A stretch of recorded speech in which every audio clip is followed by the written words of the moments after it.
The Soybean School on realagriculture.com is brought to you by Pride Seeds, CruiserMaxx Vibrance Beans, High Stick NT, and the Manitoba Pulse and Soybean Growth. Bernard Tobin here, realagriculture.com, just outside Ridgetown, Ontario today, and I'm joined by Rob Miller, BASF. Sir, thanks for having us and taking the time. Yep, no problem. Thanks for having me. Hey, it's been a rough year, really uneven, lots of rain out there, and soybeans are getting into a critical stage, and a lot of people are going to have to start thinking about fungicide, timing and application, and those type of things. Talk about what you're seeing out there today, and are we looking at a fungicide year? Well, it's really hard to tell at this early in the season. As you know, May was very dry. But the last 2 weeks, the first couple of weeks of June, we've had a lot of moisture in the first couple of weeks. And now people are starting to think about fungicides, and in particular white mold and Septoria are high-risk factors that should be on their radar. Yeah. So talk about a little bit about white mold and Septoria. What type of damage can we do here if it's left untreated? So white mold is variable in the field. It grows in patches, so it can be anywhere from just a couple plants to acres within a soybean field. So it all comes down to environmental conditions around the flowering period. So soybeans will flower for about 6 weeks, so they'll start to flower towards the end of June and the first part of July, and can go anywhere for 6 weeks. So if you're targeting a white mold application, you really want to target that those high-risk fields, the soybean on soybean rotations, and 2014 was a high white mold year. Okay. You want to target those fields as well. Right. What about Septoria?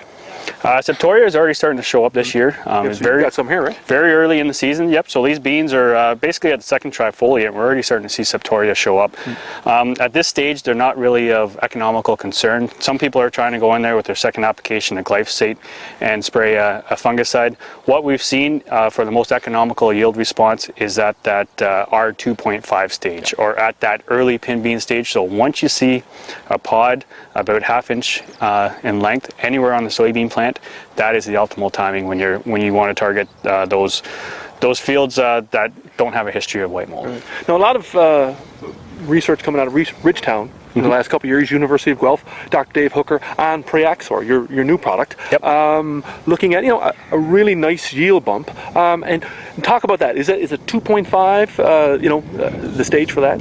Yep. So we've done a 2-year project, and this is the 3rd year of that study, looking at application timing. So we were targeting that R2.5 stage, so that early pod stage with and without foliar fertilizer, and then we also had looked at it at a later stage around the R3 to R4 stage, which historically some growers are waiting for a larger canopy, but what we found is in the last 2 years of that study, we've consistently seen that response at that R2.5 stage.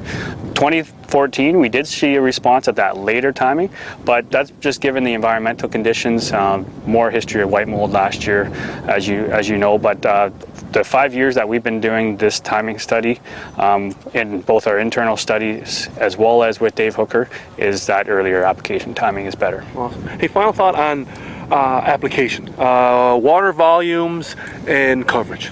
So coverage is key. So we always recommend higher water volumes, so 15 to 20 gallons minimum. 20 gallons is best because you really want to get proper coverage, especially if you're going after white mold. You want to cover those flowers. Good coverage is essential for that. So 20 gallons. Use the proper nozzles based on your equipment, and proper ground speeds as well.